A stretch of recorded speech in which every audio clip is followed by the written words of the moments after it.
کہ ولی اللہ کسے کہتے ہیں اور اس کی کیا تعریف ہے اور اس کی کیا وضاحت ہے۔ حضور سیدی داتا گنج بخش المعروف، حضور سیدی داتا گنج بخش علیہ رحمت۔ کیا کرامت پر بھی ایمان رکھنا اسی طرح ضروری ہے جس طرح سے ولی اللہ کو ماننا ضروری ہے؟ سب سے بڑی کرامت جو ہے وہ حضرت آصف بن برخیہ کی تخت سلیمانی کی جو ہے قرآن مجید میں موجود ہے۔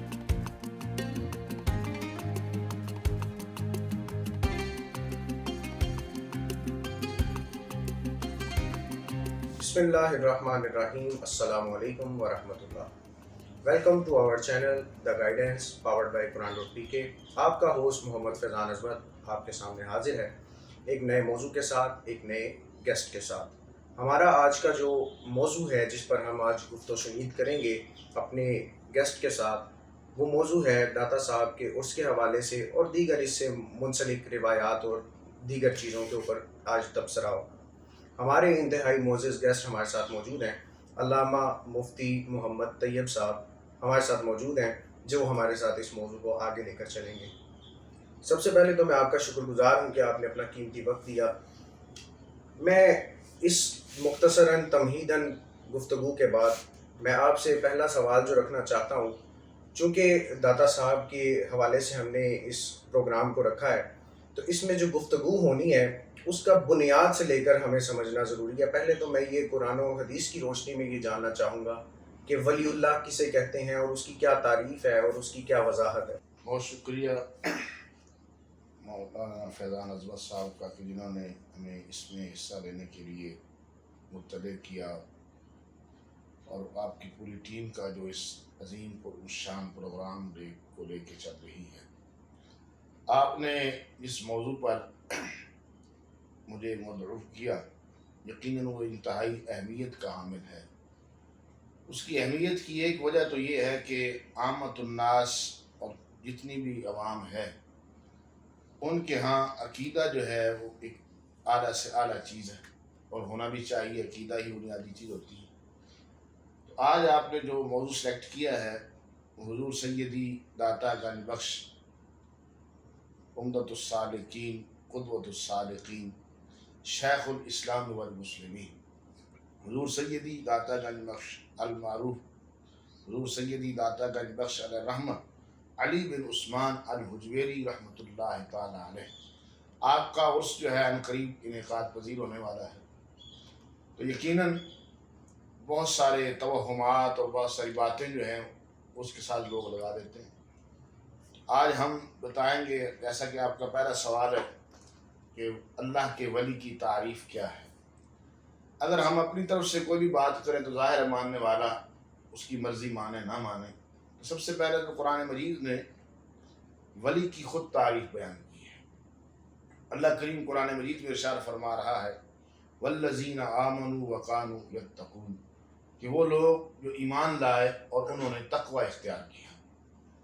اب تقوی جو ہے ہر انسان اپنے اپنی سطح کا تقوی اختیار کرتا ہے جتنی اس کی استطاعت ہوتی ہے، لیکن یہ جو حضرات ہوتے ہیں یہ تقوی کی معراج پر فائز ہوتے ہیں، جہاں تقوی کی انتہا ہو رہی ہوتی ہے۔ تقوی ورا، جیسا کہ تقوی کی 3 درجے ہیں۔ پہلا درجہ یہ ہے کہ انسان کفر و شرک سے توبہ کر کے اسلام کی طرف آ جائے، دوسرا درجہ یہ ہے کہ وہ کبیرہ صغیرہ گناہوں کو چھوڑ دے، اور تیسرا درجہ یہ ہے کہ وہ دل کے اندر پیدا ہونے والا جو شبہ ہے اس سے بھی اپنے آپ کو دور رکھے۔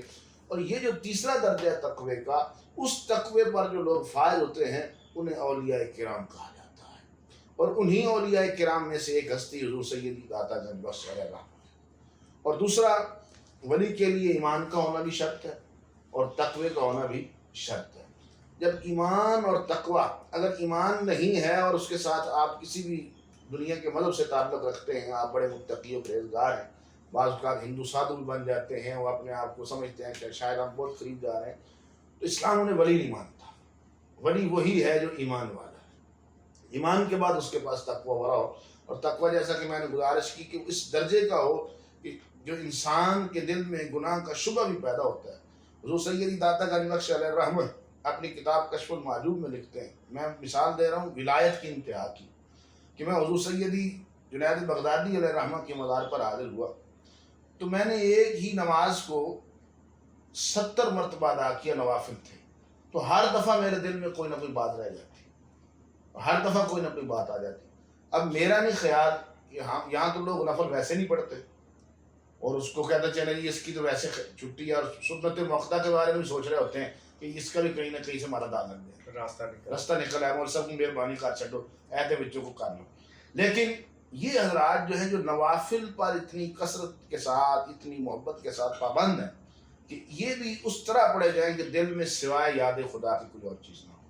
جب آپ کا تقویٰ اس سطح کو ہو جائے گا تو یقیناً پھر آپ اس معراج تک پہنچیں گے کہ نبی کریم صلی اللہ تعالی علیہ وسلم نے فرمایا کہ میرے امت میں سے کچھ لوگ ایسے بھی ہیں کہ اگر وہ اللہ پر قسم کھا لیں تو اللہ کریم اسے ضرور پورا فرما دیتا ہے۔ جی، یہ تو ولی اللہ کے بارے میں ہم نے سمجھ لیا، تو میں یہ چیز جاننا چاہتا ہوں کہ، اور میرے ناظرین بھی یقیناً اس بات کو سمجھنا چاہیں گے کہ کیا کرامت پر بھی ایمان رکھنا اسی طرح ضروری ہے جس طرح سے ولی اللہ کو ماننا ضروری ہے شریعت کی روشنی میں؟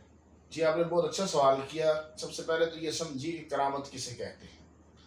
ہمارے ہاں لوگ جو ہیں عام طور پر کہتے ہیں اس کا بڑا معجزہ ہو گیا ہے، حالانکہ معجزہ صرف نبی کا ہوتا ہے، بالکل، نبی کے ہاتھ پر ہی اس کا اظہار ہوتا ہے۔ غیر نبی کے سے خرق عادت یعنی خلاف عادت اور خلاف عقل کوئی بھی چیز صادر ہو تو اسے معجزہ نہیں کہتے، اسے کرامت کہتے ہیں۔ اب کرامات کا ایک پورا باب ہے، اور قرآن مجید میں کئی کرامتوں کا ذکر ہے۔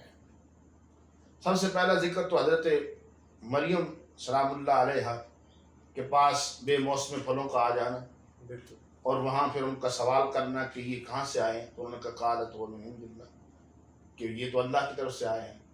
تو یہ اس بات کا بین ثبوت ہے کہ کرامات کا قرآن نے ذکر کیا۔ دوسری سب سے بڑی کرامت جو ہے وہ حضرت آصف بن برخیہ کی تخت سلیمانی کی جو ہے قرآن مجید میں موجود ہے، کہ جو تفصیل بتا رہی ہے کہ یہ کرامت جو ہے ایک نبی کی موجودگی میں اس کا اظہار۔ اس بات کا بھی ثبوت ہے کہ اللہ کے نبی کی موجودگی میں جو کرامت کا اظہار دکھایا گیا ہے، یہ بتایا گیا ہے کہ ان کے ماننے والوں کی اتنی پاور اور طاقت ہوتی ہے تو اللہ تعالیٰ ان کا فیضان ان کے سینوں پر بھی اسی طرح پڑ رہا ہوتا ہے کہ تاکہ اس سے اظہار ہو اور لوگوں کو پتہ چل جائے کہ ان کی ماننے والے کی یہ شان ہے تو بذات خود ان حضرات کی شان کیا ہوگی۔ اور کرامت بنیادی طور پہ نبی کے معجزے کا پرتو ہوتا ہے، عکس ہوتا ہے جو ان پر پڑتا ہے، اور اس سے اس کا اظہار ہوتا ہے۔ جی، تو کیا یہ تصوف ایک لفظ بڑا رائج ہے؟ پہلے تو میں اس کی بنیاد سے جاننا چاہوں گا کہ یہ تصوف کیا ہوتا ہے اور یہ کس درجے پر فائز ہوتا ہے، ولی اللہ کے لیے کتنا اہمیت کا حامل ہے؟ میرا خیال ہے کہ جس ہستی کا ہم آج ذکر کر رہے ہیں وہ ایک صرف صوفی نہیں ہے، ایک بہت بڑے بحر العلوم بھی ہیں، جن کی کتاب کو پڑھنے کے لیے میرا خیال ہے اسے فارسی کے ساتھ ساتھ اردو کی بھی پی ایچ ڈی ہونی چاہیے، کہ جو انہوں نے وہاں ترجمے والے نے اردو کا ترجمہ جو ہے وہ بھی وراء الورا ہے، اور فارسی تو پھر میرا خیال ہے جو موجودہ ہے وہ بھی بندہ سمجھنے پر کے لیے اسے بہت ساری کتابوں سے تعاون حاصل کرنا پڑے گا، معاونت لینی پڑے گی۔ آپ نے خود اپنی کتاب کشف المحجوب میں تصوف کا ایک باب قائم کیا اور ہماری مشکل آسان کر دی ہے۔ آپ فرماتے ہیں کہ تصوف صفا سے مشتق ہے۔ صفا کا معنی ہوتا ہے بالکل خالی ہونا، اندر سے، باہر سے، ظاہر سے، باطن سے، بالکل اس کے اندر سوائے محبت الہی کی اور کوئی چیز نہ۔ نمبر ایک۔ دوسرا یہ ہے کہ تصوف وہ ہے کہ جس کے اندر یہ صوف سے مشتق، جس کا معنی ہوتا ہے گدڑی پہننے والے لوگ، یعنی ٹاٹ کا لباس اولیاء کرام پہنتے تھے اپنی آپ کے لیے عاجزی کے ساری کے اظہار کرنے کے لیے، اس وجہ سے کہا۔ اور اب ہے کہ آیا کہ یہ ایک نیا دین کے اندر تصوف صوفی پان یہ کوئی نئی جگہ بن گئی ہے یا اس کا کوئی آثار بھی ہیں؟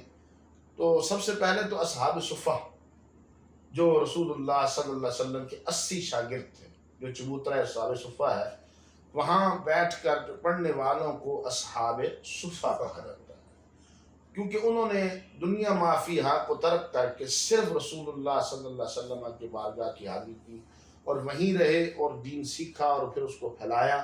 ان حضرات نے انہی حضرات کے نقش قدم پر چل کر، یعنی جو بندہ اس نقش قدم پہ چلتا ہے اصحاب صفہ کے، اسے صوفی کہا جاتا ہے۔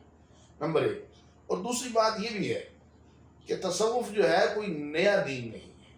نبی کریم صلی اللہ تعالی علیہ وسلم کے سب سے عظیم الشان صحابی رسول خلیفہ اول بلا فصل سیدنا صدیق اکبر رضی اللہ تعالیٰ عنہ، داتا صاحب لکھتے ہیں کہ سب سے پہلا صوفی اور سب سے بڑے صوفی، صدق و صفا کا مرکز جو ہے وہ سیدنا صدیق اکبر. کیا مطلب؟ کہ ان کے دل میں سوائے اللہ اور اس کے رسول کی محبت کے غیر تھا ہی نہیں. تو جب آپ کے دل میں غیر کی جگہ نہیں ہوتی تو آپ تصوف، صوفی پن، اس کا اظہار جو ہے وہ آپ کے افعال سے، آپ کی زبان سے، آپ کے کردار سے ظاہر ہوتا رہتا ہے. میں اس کی مثال دے دیتا ہوں. حضرت ذوالنون مصری علیہ رحمہ آپ فرماتے ہیں کہ آپ داتا صاحب نے یہ واقعہ لکھا، دریا پہ جا رہے ہیں، کشتی میں بیٹھے، چند اباش لڑکے بھی کشتی پہ سوار ہیں اور اپنی دھن میں لگے ہوئے ہیں، اور جب آپ کی کشتی قریب آئی تو انہوں نے آپ پر ٹھنڈا پانی جو تھا وہ پھینک دیا. اب مریدین بھی اسی میں سوار تھے، تو آپ نے فرمایا جس طرح یہ آج یہاں خوش ہیں اللہ انہیں آخرت میں بھی خوش رکھے. انہوں نے کہا حضرت یہ تو بد دعا کا وقت ہے، انہوں نے ٹھنڈا پانی اتنے یخ موسم میں آپ پر ڈال دیا ہے، بجائے ان کی کشتی غرق کرنے کے آپ ان کے لیے دعائیں مانگ رہے ہیں تاکہ یہ دوبارہ پانی ڈال سکیں.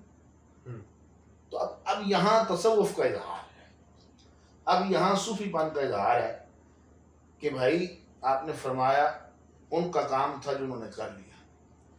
اب ہوا کیا؟ جب دعا کر دی کہ یا اللہ جیسے آج خوش ہیں ویسے قیامت میں بھی خوش رکھنا، وہ لوگ وہیں سے واپس آئے، مادت کی اور پوری کشتی حلقہ اسلام میں داخل ہو گئی. تو یہ وہ رنگ ہے جسے قرآن نے کہا صبغۃ اللہ ومن احسن من اللہ صبغۃ ونحن له عابدون، کہ اللہ کا رنگ.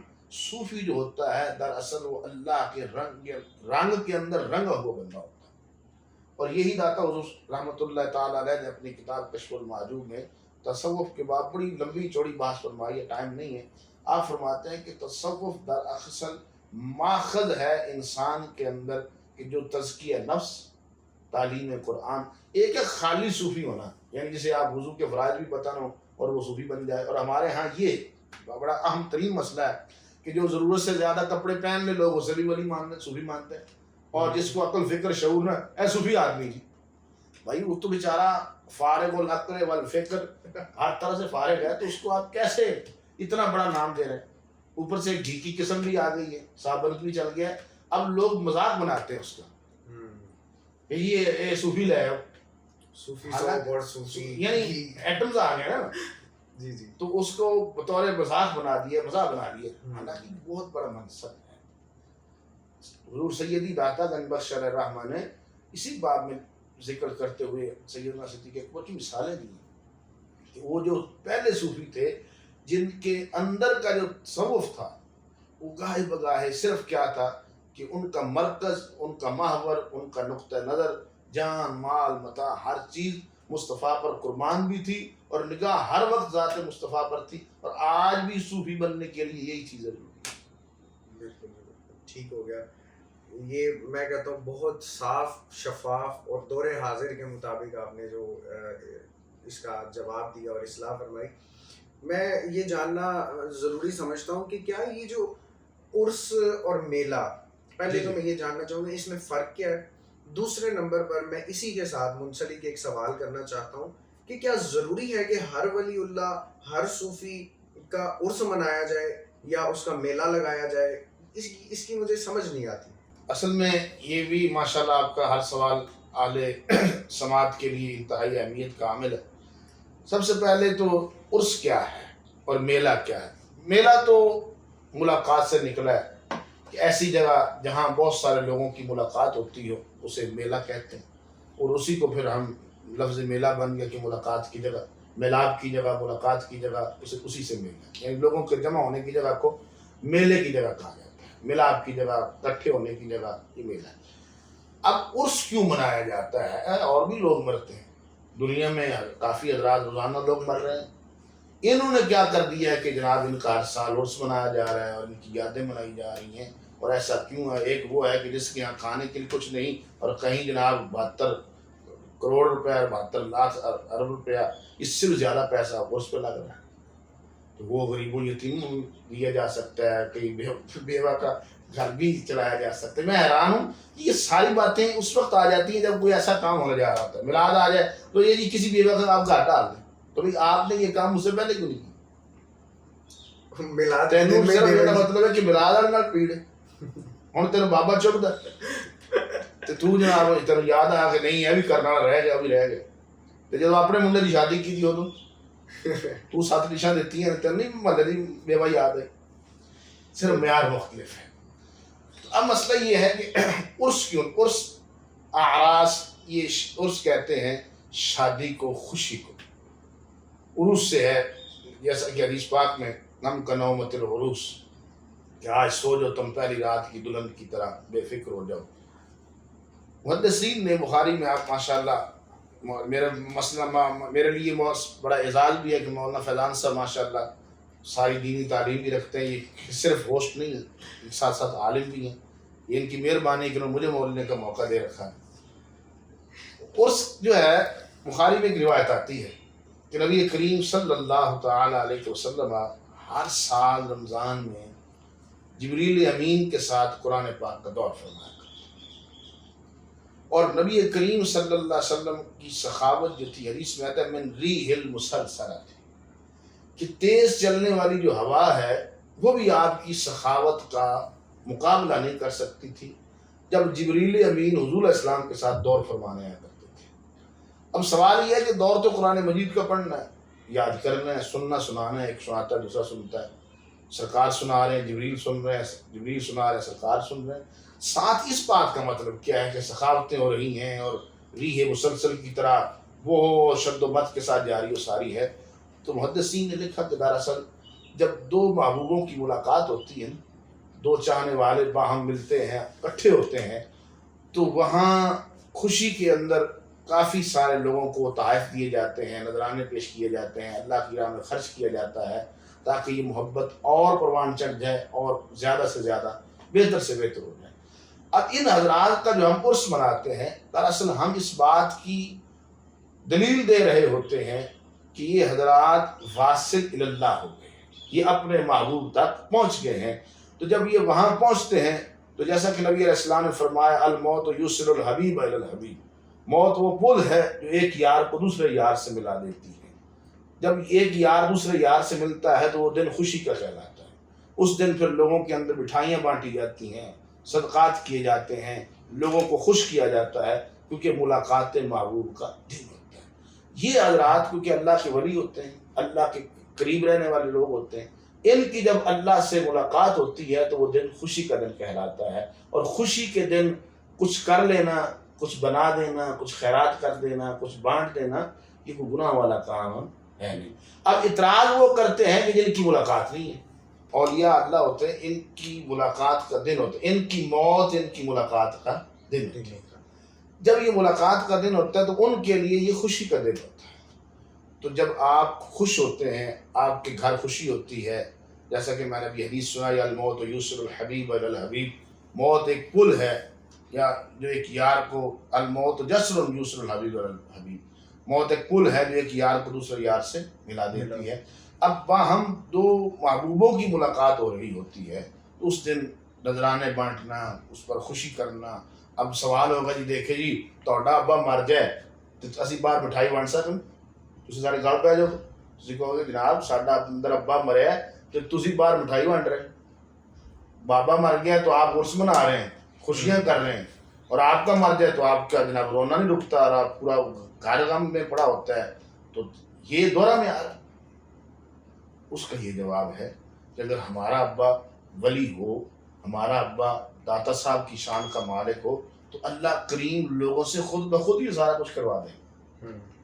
اب یہ داتا صاحب کو گئے ہوئے 1000 سال ہو گئے ہیں، ہر سال آپ نے کوئی کام کرنا ہو، آپ مثال کے طور پہ آپ کیا کہ وہ برتھ ڈے نہیں منائی جاتی جی اس کے لیے سوچا جاتا ہے کہ اس سال میں کی کرا، میں کی کہڑے غبارے لاواں، کنج کرا، کھانا کتے کھواواں، کہڑا ہوٹل بک کرا، یہ ساری باتیں ہوتی ہیں، اور پھر بجٹ کو بھی نظر ماری جاتی ہے۔ تو جب بابا سارا سوچ کے رکھا یار انہیں تو پیسے ہی کوئی نہیں، کوئی کام تھوڑا جا کر لو، کار والوں سے کہا جاتا ہے کہ نہیں کوئی ہاتھ تھوڑا رکھو، پیسے بڑے لگ جائیں گے. یہ حضرات گئے ہوئے 1000 سال ہو گئے, کوئی باقاعدہ پیچھے نسل بھی موجود نہیں ہے. ایک ہوتا ہے اولاد ہوتی ہے بڑھ چڑھ کر کر رہی ہوتی ہے, اور 1000 سال بعد جو ہمارے لوگ 1000 سال پہلے گئے ہوئے ہیں ہمیں ان کا نام بھی الحمدللہ آتا نہیں. لوگوں کو بھی نہیں پتا, کسی کو نہیں پتا ہوتا. دادے کا اگر کسی کو بندے کو نام کو نہیں پتا ہوتا کسی کا, لیکن ان کا کون کر رہا ہے؟ وہی حدیث قدسی ہے کہ نبی علیہ السلام نے فرمایا جب اللہ بندے سے محبت کرتا ہے تو اس کا پیار لوگوں کے دلوں میں ڈال دیتا ہے. اب جب پیار دل میں آتا ہے تو جہاں پیار آ جائے وہاں خرچ کرنے کو بھی دل کرتا ہے. تو اللہ تعالیٰ پھر لوگوں کی ڈیوٹی لگا دیتا ہے کہ تم نے ہماری ملاقات کے دن ان کی خوشی بھی کرنی ہے, ان کی خوشی میں شریک بھی ہونا ہے. وہ سارے کام اللہ کرواتا ہے. اب اطراء والے کو چاہیے کہ وہ فتویٰ اللہ پر لگائے. نعوذ باللہ من ذالک. سوال میرے ذہن میں آ رہا تھا یہاں پر ایک کہ میں پوچھ لوں کہ چونکہ اولیاء اللہ کے عرس منائے جا رہے ہیں تو صحابہ کرام کے دور میں کیوں نہیں عرس منایا جاتا؟ کہ چلو رسول اللہ صلی اللہ علیہ وسلم کی ولادت کے حوالے سے تو ہم لوگ میلاد کا موسم آتا ہے اور ہم بڑا بڑھ چڑھ کر اس میں حصہ لیتے ہیں, ہمارے گرد کے لوگ بھی اس میں کافی حصہ ڈالتے ہیں. تو کیا صحابہ کرام کا عرس نہیں ہونا چاہیے تھا اس حساب سے؟ کہ صحابہ کرام رضوان اللہ تعالی علیہم اجمعین وہ ہستی والا شان ہے کہ جن کی تشہیر کی ضرورت بھی نہیں, اور ان کے جو اعراض مبارکہ اگر منائے جائیں تو یہ بہت اچھی بات ہے. آج ہم صحابہ کرام کے عرس کی بجائے ویسے ہم ہر سال شان صدیق اکبر پر پروگرام ہوتے ہیں, باقی صحابہ کرام پر بھی حضرت فاروق اعظم کے حوالے سے, مولا علی کے حوالے سے, سب حضرات کے حوالے سے پروگرام ہوتے ہیں, اور اس میں ان کی شان اور فضیلتیں, عظمتیں, مناقب ساری بیان ہوتی ہیں. جیسے ابھی حضرت عمار بن یاسر کے حوالے سے چل رہا ہے کہ ان کی ولادت یا وصال جیسے بھی کسی بھی صحابی کا آتا ہے تو ہم اس کا مناتے ہیں, وہ مناتے ہیں. اب وہاں ہم لفظ عرس نہیں بولتے, کانفرنس لگا دیتے ہیں. کانفرنس لگا دیتے ہیں. آج سے ہم اگر اس کے ساتھ عرس بھی لگا رہے تو کوئی گناہ والی بات نہیں. اب پچھلوں نے کیوں نہیں منایا؟ اصل مسئلہ یہ ہے کہ جب آپ حالت جنگ میں ہیں, صحابہ کرام کا جو دور گزرا ہے انہوں نے صوفے پر زندگی نہیں گزاری. اقبال نے کہا تھا کہ تیرے صوفے افرنگی تیرے قالین ہے ایرانی, لہو مجھ کو رلاتی ہے نوجوان کی تن آسانی. اب وہ تن آسان لوگ نہیں تھے, وہ دین کے ان کے اندر مزید اسے پڑھانے کے لیے, علاقہ مزید حاصل کرنے کے لیے, فتوحات کرنے کے لیے, اسلام کا دائرہ وسیع کرنے کے لیے وہ 24 گھنٹے اسی کام کے اندر مصروف تھے, اس طرف گئے نہیں. اب کسی کا کوئی کام نہ کرنا اس سے اس کا حرام ہونا ثابت نہیں ہو سکتا. آپ کو حرام کرنے کے لیے نصیحت کی ضرورت ہے, آپ کو حدیث مشہور کی ضرورت ہے. کوئی حدیث سے چلو کچھ نہ کرے, حدیث ضعیف ہی لے, اس سے خیر حکم تو ثابت نہیں ہوتا, چلو فضائل ہی صحیح, تو وہ بھی تو نہیں ہے. تو لہذا اگر کسی کے کام کے ہونے پر اگر آپ دلیل مانگتے ہیں تو آپ نہ ہونے پر بھی تو دلیل دینا, اور یہ دلیل دینا کہ انہوں نے نہیں کیا یہ اس بات کی دلیل تو نہیں ہے کہ کام جائز نہیں. بہت سارے کام ہیں جو انہوں نے نہیں کیا, ہم کر, ان کے پاس موبائل تھا, ہمارے آئی فون کا پھر کیا حکم ہوگا؟ بھائی آپ مہنگا ترین موبائل جیب میں ڈال کے پھر رہے ہیں اور اس کے ساتھ سیلفی کھینچ رہے ہیں اور آپ فرما رہے ہیں کہ یہ میرا بہت سارا ذریعہ ہے معاش بھی آج کل, تو کیا یہ جائز ہو جائے گا؟ اب ان کے دور میں تو یہ تھا نہیں. اب اگر کسی نے بعد یہ سلسلہ شروع کر دیا, اب ہم دیکھیں گے کہ شریعت میں اس کی گنجائش ہے کہ نہیں. نبی علیہ السلام نے فرمایا من سن فی الاسلام حسنۃ, جو اسلام میں کسی اچھے کام کا آغاز کر دیتا ہے تو اللہ تعالیٰ اس کو اجر دیتا ہے. جو برے کام کا آغاز کرتا ہے, اب عرس پر فاتحہ پڑھی جاتی ہے, لوگوں کو کھانا کھلایا جاتا ہے, قرآن مجید کی تلاوت کی جاتی ہے. میرا نہیں خیال کہ تلاوت کرنا, فقراء کو کھانا کھلانا, لوگوں کا باہم مل جل کے اللہ کا ذکر کرنا ایک ایسے غیر شرعی کام نہیں ہے. اور اگر یہ صحابہ کرام کے لیے بھی شروع کیے جائیں تو اس میں کوئی حرج والی بات نہیں ہے. اور دوسری ایک بات عام یہ بھی ہے کہ اور عرس کا جو لفظ ہے وہ اولیاء کے ساتھ مختص ہو گیا ہے. آپ کہہ رہی میں حضور کا عرس بنانا ہے, میں نے سرکار کا, میلاد کی جگہ آپ لفظ عرس لگانا شروع کر دیں تو لوگ اس بات کو کبھی جانیں گے کہ نہیں یار وہ تو ہر چیز کا اختصاص ہوتا ہے, مختص ہو گیا. اب یہ اختصاص جو ہے اولیاء اللہ کے ساتھ ہے. ان حضرات کی یاد میں پروگرام کرائے جاتے ہیں, تاجدار صداقت کانفرنس کہہ دیں, وہ ذکر مولا علی کہہ دیں, سب کچھ ہو رہا ہے. جو عرس نہیں ہے تو اور کیا ہے, بس لفظ نہیں ہے, ٹائٹل بدل دیا, بیچ میں کام وہی ہے, کام وہی ہو رہا ہے. صحیح سے. تو میں اس کے ساتھ جو مروجہ یعنی ہماری جو ڈیلی روٹین میں ہم دیکھتے ہیں کہ دادا صاحب کا عرس ہو گیا یا بابا بلے شاہ کا عرس ہو گیا، اس طرح کی تقریبات میں جو خرافات ہیں، میں چاہتا ہوں کہ وہ اصلاحاً بھی ہمارے ناظرین کو پتہ چلنی چاہیے کہ کیا کیا خرافات وہاں پائی جاتی ہیں، جیسے کہ ڈول ڈمکے وغیرہ، اس سے ملتی جلتی چیزیں۔ خرافات کا جو لفظ ہے وہ بذات خود بتا رہا ہے کہ اس کا اصل سے کوئی تعلق نہیں ہے۔ وہ بذات خود یہ بتا رہا ہے کہ میرا اس سے کوئی تعلق نہیں۔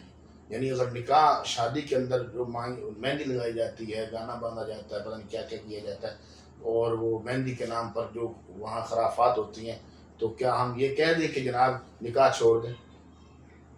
بھائی ہم نکاح تو نہیں چھوڑ سکتے نا۔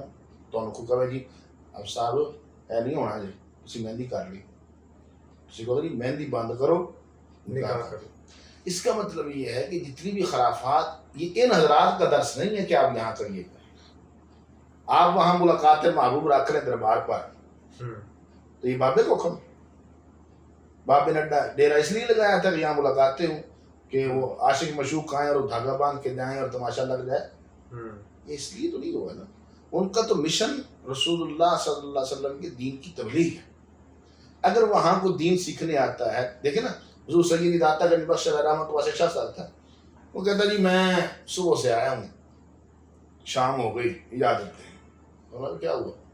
کہا جی وہ میں مرید ہونے آیا تھا، لیکن کوئی خاص نہیں، کوئی کرامت ہی نہیں دیکھی میں جا رہا ہوں۔ اب میں بیٹھ فرمایا صبح سے لے کر شام تک تو نے میرا کوئی کام رسول اللہ کی سنت کے خلاف دیکھا؟ یہ بہت بڑی بات ہے مولانا، کہ آپ سنت کے خلاف کام نہ کریں صبح سے لے کر شام تک کا دیں۔ فرمایا یہ الاستقامت فوق الف کرامہ، کہ ایک استقامت 1000 کرامتوں سے بہتر ہوا کرتی ہے۔ اب ان حضرات کا دین پر مستقیم ہونا اور استقامت کے ساتھ ڈٹے رہنا، باقی جو خرافات ہیں وہاں ملنگوں کا آ جانا، چرسیوں کا ڈیرا لگا لینا اور سارا ماحول آس پاس کا خراب کر دینا، اس کے ذمہ دار وہاں جو گلوں پر قابض لوگ ہیں وہ ہیں کہ وہ ان کی تعلیمات، جہاں اگر وہ ان کے پیسے کو خرچ کرنا اپنا حق سمجھتے ہیں، ان کی تعلیمات کو عام کرنا اپنا حق کیوں نہیں سمجھتے؟ پیسہ تو وہ لے لیتے ہیں، لیکن جو ان سے ان کی تعلیمات ہے، ان کا طریقہ کار ہے، جس مشن پر انہوں نے زندگی گزاری ہے، تو اس میں گدی نشین بھی تو وہی ہوتا ہے نا کہ جو ان کی جگہ پر بیٹھ جاتا ہے، اور ان کے مشن کو لے کر چلنے والے کو ہی گدی نشین کہا جاتا ہے۔ اب یہ کام اس کے ہیں، جب وہاں انتظامیہ ہے جو حضرات اس کو کنٹرول کرتے ہیں، ان کا حق ہے کہ وہ ان حضرات کے مشن کو لے کے چلے، اور ان خرافات جو بھی چیزیں ہیں اس کی کوئی میرا خیال ہے لمٹ نہیں ہے، وہ بہت زیادہ ہو گئی ہیں۔ یعنی اس طرح ہو گئی ہیں کہ اب لوگوں کو اصل بھی 2 نمبر لگنے لگ گئے ہیں، کہ اگر باہر دیں بیٹھے ہیں تو وہ ادھر والا بھی NGO ہے، اصل کا چہرہ بھی مسخ کر رہے ہیں۔ اس لیے یہ موجودہ حضرات کی ذمہ داری ہے۔ اور دوسری بات یہ بھی کہ انہیں دنیا سے گئے ہوئے عرصہ ہو گیا، وہ تو مکلف ہی نہیں ہے ان چیزوں کے۔ مرنے کے بعد انسان احکام شریعت کا پابند تو نہیں رہ جاتا، وہ تو گئے اپنا کام کر گئے، اپنا دیا جلا کے گئے۔ اب بعد والوں کا حق بنتا ہے جس کو جتنی اللہ نے استطاعت دی ہے، ذمہ داری دی ہے، تو ان چیزوں کو دور کرے۔ بالکل۔ ابھی جیسے کہ آپ نے اپنی گفتگو میں فرمایا کہ دھاگے باندھنا، تو میں یہ منت سے، اس سے مراد تو منت ہی ہے نا، منت مانی جاتی ہے۔ منت کی کیا حقیقت ہے، کیا شرعی حیثیت ہے، اس حوالے سے کچھ فرمائیے۔ منت بنیادی طور پہ منت نظر نیاز وَلْيُوفُوا نُذُورَهُمْ، منت وہ ہے کہ جو عبادت کی جنس سے ہو۔ منت وہی چیز ہو سکتی ہے جو عبادت کی جنس سے ہو، اس کا تعلق عبادت سے ہو، اور ہر وہ چیز جس کا تعلق عبادت سے نہ ہو وہ منت نہیں ہو سکتی۔ مثال کے طور پہ آپ کہیں گے کہ میرا یہ کام اللہ نے کر دیا تو میں دل کے ساتھ منت مان رہا ہوں، عہد کر رہا ہوں کہ میں 100 نفل پڑھوں گا، تو یہ منت ٹھیک ہے۔ آپ کہیں کہ جی میں فلاں بکرا جو ہے وہ صدقہ کروں گا، ابھی فی الحال نہیں، بعد میں صحیح، تو وہ بھی ٹھیک ہے، عبادت کی جن سے صدقہ ہے، خیرات ہے۔ لیکن آپ کہیں گے جی میری منت ہے کہ میں فلاں کا موبائل چوری کر لوں گا، فلاں سے میرا جھگڑا ہو جائے، یہ منتیں نہیں ہیں، یہ خرافات، یعنی جو چیز عبادت کے اندر شامل نہ ہو وہ منت نہیں ہو نہیں ہو سکتا. سمجھ آ گئی؟ بس یہی بنیاد ہے. اگر وہ عبادت ہے تو منت ہے، اگر عبادت نہیں ہے تو پھر وہ منت نہیں ہو سکتی. یہ تصوف، ولی اللہ اور یہ کورس میلے ٹھیلے، یہ سب کچھ تو چلے سمجھ لیا میں نے. میں اب اصل موضوع کی طرف آنا چاہتا ہوں کہ ہم جن کی مناسبت سے ہم یہ پوڈ کاسٹ آج رکھ کے بیٹھے ہوئے ہیں، ہم ان کے حوالے سے کچھ ان کے پیغامات جانیں. پہلے تو میں ان کا بنیادی تعارف چاہوں گا کہ آپ ہمیں تھوڑا سا اس سے فیضیاب کیجیے کہ ان کا بنیادی تعارف بیان کر دیں تاکہ ہم ان کے بارے میں جان سکیں کہ وہ تھے کون، کہاں سے آئے تھے. حضور سیدی فیض عالم رحمۃ اللہ تعالی علیہ، شیخ الاسلام والمسلمین، قدوۃ السالکین، مرکز تجلیات، منبع فیوز والبرکات، الشیخ علی بن عثمان المعروف بہی داتا گنج بخش الحجویری حجویری رحمۃ اللہ تعالی علیہ، آپ افغانستان کے بنیادی طور پر رہائشی ہیں. وہاں کے محلہ حجویر سے تشریف لائے اور اس وقت سلطان محمود غزنوی کے بیٹے مسعود کا دور حکومت ہے. غالباً 1009 کے اندر آپ کا ولادت ہے، آپ کی ولادت مبارکہ ہے، اور 1072 عیسوی جو ہے آپ کا انتقال ہے، آپ کی دنیا سے رحلت ہے. تو اس کے بعد داتا حضور رحمۃ اللہ تعالی علیہ نے تقریباً 4000 اساتذہ کرام سے اکتساب فیض فرمایا. اور آپ کیونکہ جس طرح ہمارے ہاں ایک مروجہ سلسلہ ہے، قادریہ ہے، نقشبندیہ ہے، چشتیہ ہے، سہروردیہ، اس طرح کے سلاسل ہیں، آپ کا جو سلسلہ ہے وہ سلسلہ جنیدیہ ہے. آپ کے شیخ حضرت ابو الحسن فضل ختلی رحمۃ اللہ تعالی علیہ، آپ ان کے مرید ہیں، اور آپ نے تقریباً 4000 اساتذہ کرام سے اکتساب فیض فرمایا. ان میں حضرت ابو العباس اور حضرت صاحب رسالہ قشیریہ ابو القاسم بن قشیریہ رحمۃ اللہ تعالی علیہ، یہ حضرات آپ کے اساتذہ میں سے شامل ہیں. اور مسلکاً آپ حنفی المسلک ہیں، امام اعظم ابو حنیفہ علیہ رحمہ کے پیروکار ہیں، اور سیدنا امام حسن رضی اللہ تعالی عنہ کی اولاد مبارک ہیں. آپ حسنی سید ہیں، اور آپ کے والد محترم حضرت عثمان رحمۃ اللہ تعالی علیہ جلاب کے اندر آپ کا مزار مبارک آج بھی موجود ہے. آپ کے ایک ماموں ہیں تاج الدین رحمۃ اللہ تعالی علیہ، آپ کا مزار بھی افغانستان میں موجود ہے، وہ مرجع خلائے کا ہے. اور اس کے بعد آپ کی والدہ، ان کا نام فاطمہ ہے، ان کا مزار بھی افغانستان میں موجود ہے. تو بنیادی طور پر آپ رحمۃ اللہ تعالی علیہ افغانستان سے ہجرت کر کے اس وقت کا ہندوستان بر صغیر پاک و ہند میں تشریف لائے. اور یقیناً اقبال نے کہا تھا، خاک پنجاب از دم او زندہ گشت، صبح ما از مہر او تابندہ گشت، مرکد او پیر سنجر را حرم، کہ یہ آپ کے دم سے جو ہے نا پنجاب کی خاک زندہ ہوئی ہے.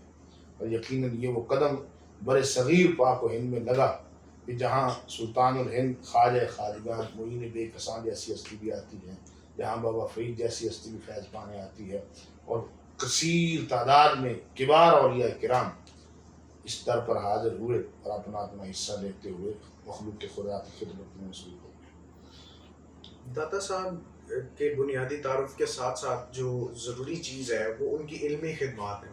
کیا انہوں نے تعلیمات عوام کے لیے چھوڑی ہیں اور ہم ان پر عمل کتنا کر رہے ہیں؟ اس حوالے سے کچھ ارشاد فرمائیے. داتا صاحب رحمۃ اللہ تعالی علیہ کا علم سے جو شغف ہے نا جی، اور علم سے جو محبت ہے، اس کے لیے کسی دلیل کی ضرورت نہیں ہے. ان کی جو اپنی کتاب ہے وہ ایک بہت بہترین دلیل ہے، کیونکہ انہوں نے کتاب کے اندر جو سب سے پہلا باب باندھا ہے، سب سے پہلا چیپٹر باندھا ہے، وہ علم کا باندھا ہے، اور کہا ہے کہ علم کے بغیر تصوف اختیار کرنا، صوفی بننا، یہ ایسے ہے جیسے گدھے کو چکی کے ساتھ باندھا جائے اور وہ وہیں چکر لگاتا رہے گا، وہ آگے جا نہیں سکے گا. تو آپ نے علم کا باب باندھ کے اپنی جو محبت اور اپنی جو توجہ علم کے ساتھ ہے، اور جو اپنا سفر علمی ہے، اور داتا صاحب رحمۃ اللہ تعالی علیہ نے جو کتاب تصنیف فرمائی ہے، جس کے بارے میں حضور محبوب الہی نظام الدین اولیاء رحمۃ اللہ تعالی علیہ کا قول مشہور ہے کہ اگر کسی کو شیخ کامل نہ ملتا ہو تو وہ کشف المحجوب کو پڑھے، اللہ تعالیٰ یا تو اسے شیخ کامل دے دے گا یا پھر یہی کتاب اس کے لیے شیخ کامل کے طور پہ کافی ہے۔ اتنا بڑا علمی کام جو ہے داتا حضور رحمۃ اللہ تعالیٰ علیہ نے کیا کہ کئی مسائل تصوف، کتابیں تو بہت ہیں تصوف کی، لیکن جن موضوعات پر آپ نے قلم اٹھایا وہ آپ کا حصہ ہے، اس پر کسی اور کتاب کے اندر وہ باتیں، وہ موضوعات اور اس طرز کی گفتگو نہیں ملتی۔ نظر آتا ہے کہ یہ ایک بہت پائے کی علمی شخصیت تھی اور علم سے محبت اتنی تھی کہ کتابیں تو آپ نے کشف الاسرار کے نام سے بھی آپ کا ایک رسالہ ہے، اور آپ فرماتے ہیں کہ میں نے بہت ساری کتابیں پہلے بھی تصنیف کی لیکن کسی اور نے اپنے نام پر شائع کرا دی تو میں نے اس کو پھر کچھ کہا نہیں، لیکن جب وہ کتاب لوگوں کو ملی تو لوگوں نے دیکھا کہ اس کا علمی قد کاٹ تو اتنا ہے نہیں اور یہ باتیں اس کی تو نہیں ہو سکتی۔ آپ کے کچھ اشعار کے دیوان بھی تھے، اس طرح سے کافی سارا آپ کا خزانہ علمی موجود تھا، لیکن ظاہر ہے عہد رفتہ کے ساتھ ساتھ جو ہمارے حصے تک پہنچا، جو ہمیں معلوم ہوا، وہ کشف المحجوب، اور یہ نام بتا رہا ہے کہ یہ ایسی کتاب ہے جو تمہارے پردے کھول دے گی، کشف کھولنا، پردوں کو کھولنے والی کتاب۔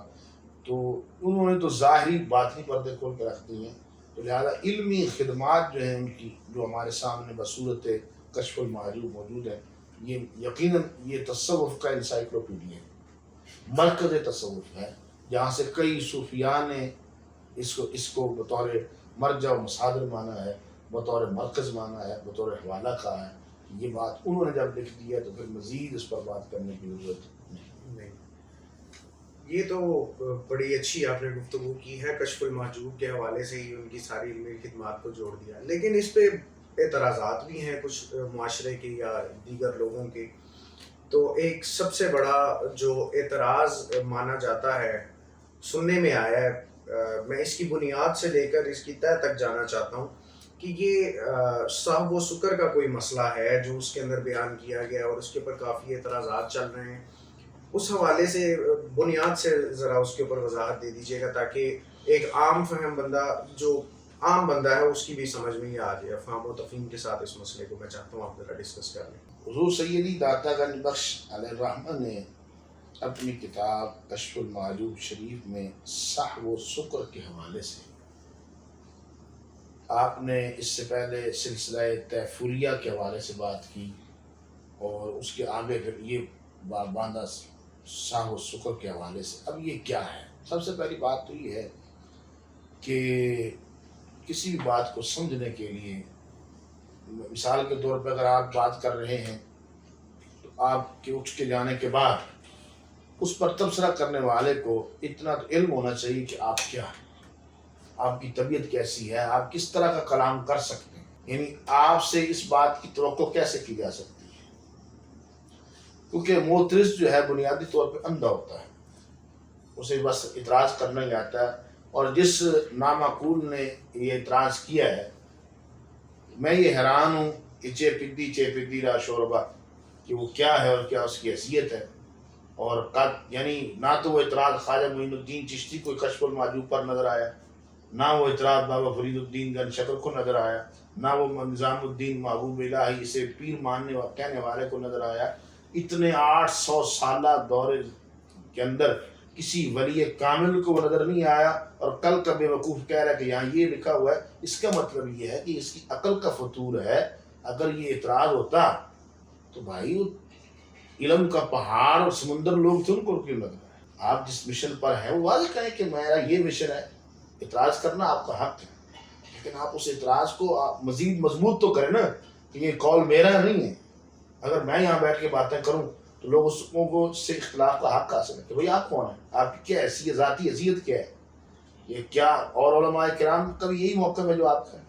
اگر آپ کا ہے تو آپ بس دلیل کے، اور دلیل صرف عقلی دی جا رہی ہے، اس کا مطلب یہ ہے کہ آپ ہی منبع عقل اور حکمت ہیں، باقی سارے بیوقوف نکلے۔ اور اس کتاب کو میں حیران ہوں کہ داتا صاحب رحمۃ اللہ تعالیٰ علیہ کے بعد غوث اعظم جیسی ہستی آئی ہے، پیران پیر محبوب سبحانی قطب ربانی جیسی ہستی موجود ہے، انہوں نے کوئی بات نہیں کی، اتنے بڑے حضرات نے کوئی بات نہیں کی۔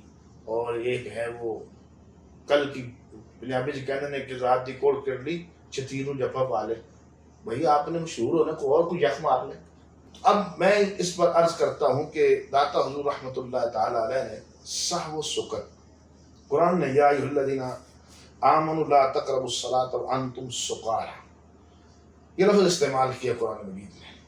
سکر کا معنی ہے نشہ، اور داتا صاحب رحمۃ اللہ تعالی علیہ نے سہو کا معنی جو کیا ہے، سکر کا معنی تو یہ کیا ہے، یہ بنتا ہے صاف سے مراد، آپ فرماتے ہیں حصول مراد، حصول مراد۔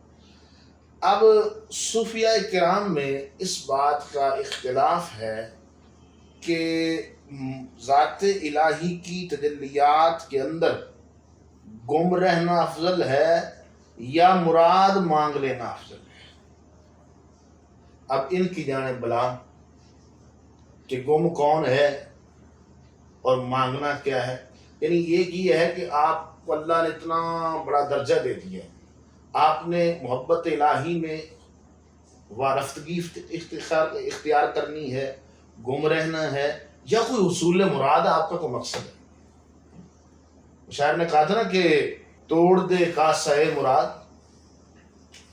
یہ عشق ہے دل، نہ عشق میں شکوہ کفر ہے اور دل لگی ہے حرام، توڑ دے کاسہ مراد، کہ اب عشق میں شکوہ کفر ہے، اور عشق میں شکوہ کفر ہے اور سوال ہے حرام، کہ عشق کے اندر آپ شکوہ کرنا، شکایتیں کرنا عشق کا کام نہیں ہوتا، کیونکہ اولیاء، دادا صاحب یہاں جو بنیادی فرق بیان کر رہے ہیں وہ یہ فرما رہے ہیں کہ اولیاء کرام میں اس دو گروہ ہیں، ایک یہ کہتا ہے کہ سکر افضل ہے، ایک کہتا ہے سہو افضل ہے۔ سہو والے کہتے ہیں کہ نہیں جی، جب آپ قرب الہی پالیں تو حصول مراد آپ کا ذات خداوندی ہے، حصول مراد افضل ہے یا اس وارفتگی کے اندر، تجلیات ربانی کے اندر گم رہنا افضل ہے۔ اب یہ ہے بنیادی مسئلہ، بڑا تگڑا مسئلہ ہے یعنی کہ اگر اس کو سمجھنا ہو تو پہلے تو ان دو لفظوں کے اوپر کافی زیادہ کتابوں کو کھولنا پڑے گا، جی دیکھنا پڑے گا۔ اب اللہ تعالیٰ کی ذات کے ساتھ جب انسان کا تعلق بڑھ جاتا ہے، وہ قرب الہی کی منزلیں طے کرنا شروع کر دیتا ہے، تو ذات خداوندی نے اس کے بدلے رکھے ہوئے ہیں، جنت رکھی ہوئی ہے، فادخلی فی عبادی وادخلی جنتی، آپ جائیے میرے بندے آ گئے ہیں، جنت میں جائیے۔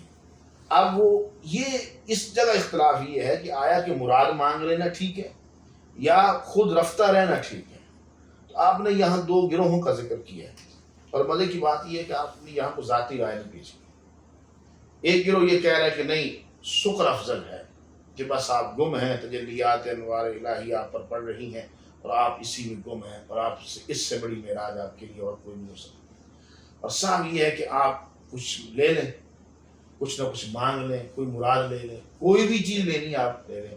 تو یہاں انہوں نے کہا کہ دراصل یہاں جو مسئلہ ہے ان میں بہتر یہ ہے کہ سب زیادہ افضل ہے، کیونکہ شکر جو ہے وہ انسانی طاقت اس کو برداشت نہیں کر سکتی۔ رسول اکرم صلی اللہ تعالی علیہ وسلم کی ذات گرامی جو ہے، قرآن مجید نے نبی رحمت صلی اللہ علیہ وسلم کی بڑی عظمت شان بیان فرمائی، لیکن حضور علیہ السلام پر جو ڈائریکٹ اللہ کے انوارات اور جو تجلیات ہیں وہ حضور ہی سنبھال سکتے ہیں، اور کسی امتی میں یہ گنجائش ہے نہیں۔ اس لیے آپ فرماتے کہ ہمارا یہ موقف ہے کہ سہو افضل ہے، شکر سے سہو افضل۔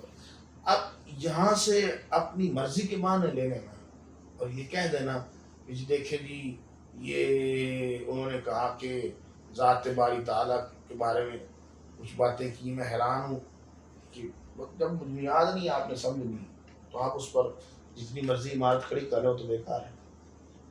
مسئلہ جو انہوں نے بتایا ہے کہ بھائی آپ نے عشق کیا ہے ذات خدا کے ساتھ، تو جب عاشق کی معشوق پر نظر پڑتی ہے تو پوچھتا ہے کیا چاہیے تجھے؟ ایک ہے کہ مجھے اسی حال پر بس آپ کی نظر رہنی چاہیے، میں گم رہوں، یہ ٹھیک ہے۔ ایک یہ ہے کہ کچھ طلب ہے تو بتاؤ۔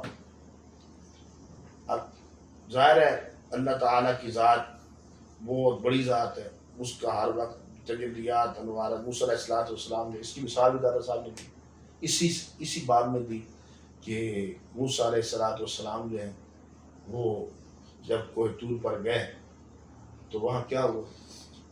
شکر ہو گیا. قرآن نے کہا نا خر موسیٰ صاعقہ، موسیٰ علیہ السلام بھی ہوش ہو کے گر گئے.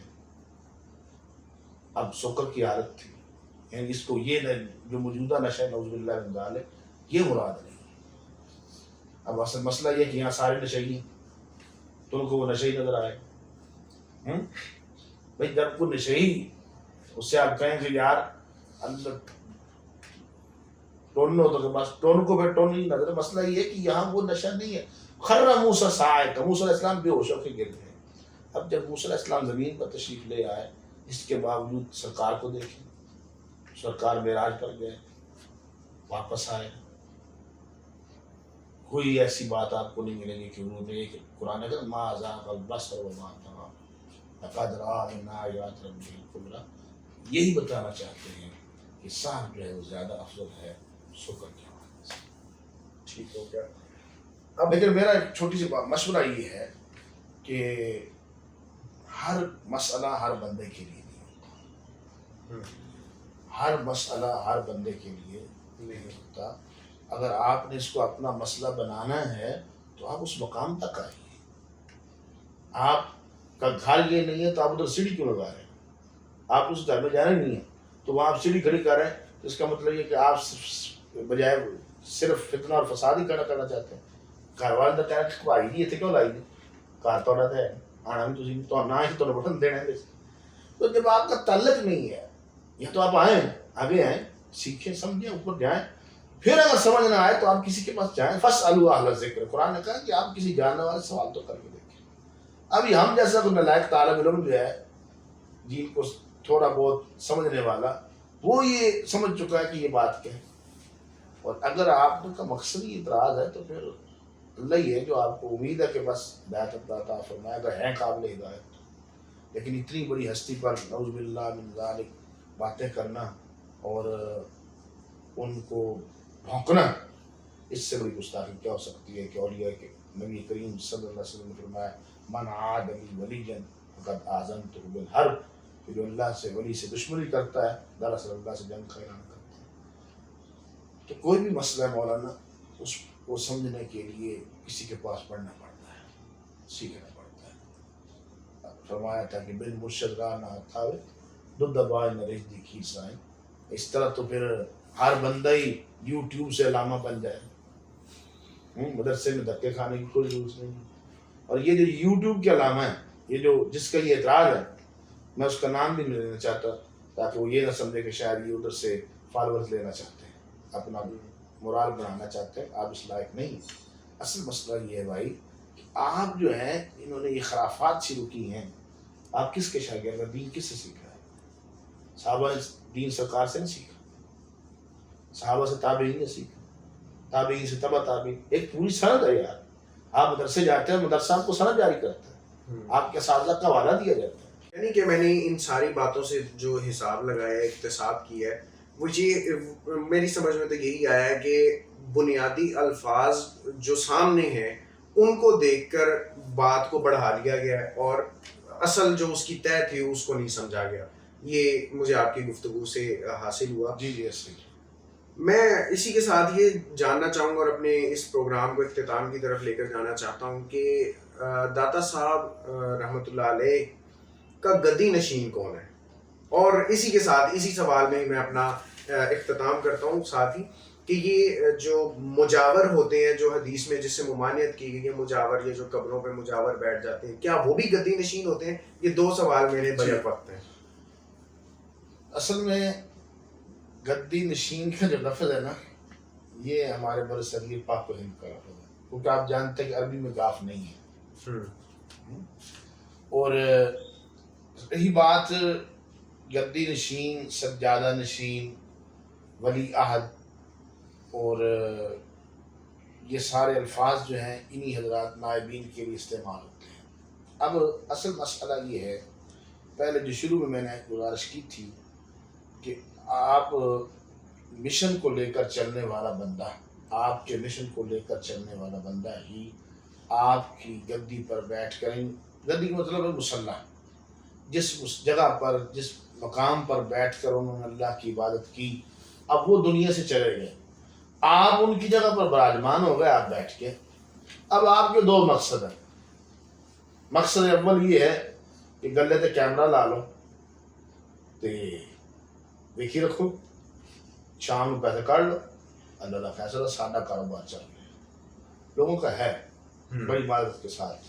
مجھے تو کیوں ساری خبریں نہیں، عقل والی بات نہیں. اور دوسرا یہ ہے کہ اگر وہاں لوگ نذرانہ جات دے جاتے ہیں، وہاں لوگ اپنی محبت کے ساتھ آپ کو کوئی تحفے تحائف پیش کر جاتے ہیں، اور آپ کا مقصد اس سے دین کی خدمت ہے، دین کی آبیاری ہے، اور ان کے مشن کو لے کے آگے چلنا ہے، تو آپ گدی نشین یعنی ان کی جگہ پر بیٹھ چکے ہیں، اور ان کی جگہ پر بیٹھ کر ان کا مشن لے کے چلنے والے بندے کو گدی نشین کہا جاتا ہے. اگر ایسا ہے آپ ٹھیک ہیں، یہ اصول ہے. اور اگر ایسا نہیں ہے اس پر لمبی باتیں کرنے کی ضرورت بھی نہیں ہے. رہی بات مجاور کی، رسول اللہ نے فرمایا قبروں پر مجاور نہ بنو. وہی بات، اگر مجور بننا ہے، کمائی کھانی، اس کی کمائی کھانی، جیسا کہ وہ بتوں کفار کے میلے لگتے تھے، فلانے بہت دی تھی ٹیک لات میں ملنا ہے، اتنے پیسے دے دے، اینا چندہ پا دے، یہ باتیں تھیں. لیکن یہ یہاں ایسا نہیں ہے. یہ اگر وہاں صفائی کرنا، وہاں عوام کی خدمت کے لیے موجود رہنا، آنے والوں کے لیے سہولیات کو فراہم کرنا، ان کی خدمت کے اندر توجہ کرتے رہنا، اور پھر بطور ضرورت وہاں جو موجود چیز عامرین قرآن ذکر کے جو کام کرنے والے لوگ ہوتے ہیں، ہم اس کو سراسر اس کی نفی نہیں کرتے. اور رہی بات کہ اسی کو ہی مقصد بنا لینا، یہ بھی ٹھیک نہیں ہے. اور ان کو مقصد کے علاوہ اور ناجائز کاموں کا اس کے ساتھ شروع ہو جانا، یہ بھی ٹھیک نہیں ہے. اگر ان کے مشن کو بڑھانے کے لیے جس طرح کے زائرین جاتے ہیں، آپ نے ان کے لیے صفوں کا اہتمام کرنا ہے، چھت کا اہتمام کرنا ہے، موسم کے لحاظ سے وہاں رہائش کا انتظام کرنا ہے، مسافر لوگ بھی آتے ہیں. اگر ایسا ہے تو آپ وہاں تشریف فرما ہوں، اور اپنی ضروریات کے مطابق، جسے قرآن نے کہا علی یم مریہ، کہ جستہ بدین کا جستہ جو روٹین وائز ہے وہ آپ اس سے لیں. لیکن اس سے زیادہ اگر آپ کریں گے تو یقیناً مرید جو ہے وہ دربار پہ پانی والی دال کھا رہے ہیں، تو بابا جی وہ جڑے نے وہ مہنگے ترین پی سی ہوٹل کے اندر لنگر تناول فرما رہے ہیں، ادھر نہ بھی لنگر رکھ لے، ادھر نہ بھی لنگر رکھ لے. ایسا اگر فرق آئے گا تو میرا نہیں خیال برمت ہم سب میں حساب تو دینا ہی پڑے گا. اور جو بابا جن کی مزار پر بیٹھ کر آپ تشریف فرما ہے، تو وہاں ان کا اگر مشن آپ بلائے بیٹھے ہیں تو یقیناً پھر آپ وہ مجاور ہے جو باعث نقصان ہے. اور اگر آپ مشن کو لے کر چل رہے ہیں تو ایک تو آپ کو ان سے فیوز و برکات بھی حاصل ہوں گے، ان کی نظر بھی آپ پر پڑے گی، تجلیات و انوارات بھی آپ پر آئیں گے، اور آپ کی مدد بھی کی جائے گی. اور اگر آپ ایسا نہیں کر سکتے، اگر آپ نے ایسا نہیں کیا اور کر نہیں رہے، تو یقیناً یہ 4 دن کی زندگی اور کوئی ذریعہ کمائی بنا لیں. اللہ نے دنیا میں ہزاروں کاروبار کی قوت کر لے. اللہ تعالی ہم سب پر ہم مناسب. السلام. اسی کے ساتھ ہم اپنے پروگرام کا اختتام کرتے ہیں، اور لاسٹ پر ایک جو میسیج ہے ہمارے اس پوڈ کاسٹ کا، جتنی بھی بنیادی حوالے سے یا ایکسٹریم لیول پر جتنی بھی گفتگو ہوئی ہے، آپ لوگوں کا فیصلہ، آپ لوگوں کا نقطہ نظر آپ کے ساتھ ہے. ہم نے اپنے گیسٹ کا نقطہ نظر آپ کے سامنے رکھا، اس کو ضرور پرسو کیجیے گا. اور ضروری چیز، انتہائی ضروری چیز وہ اصلاح ہے.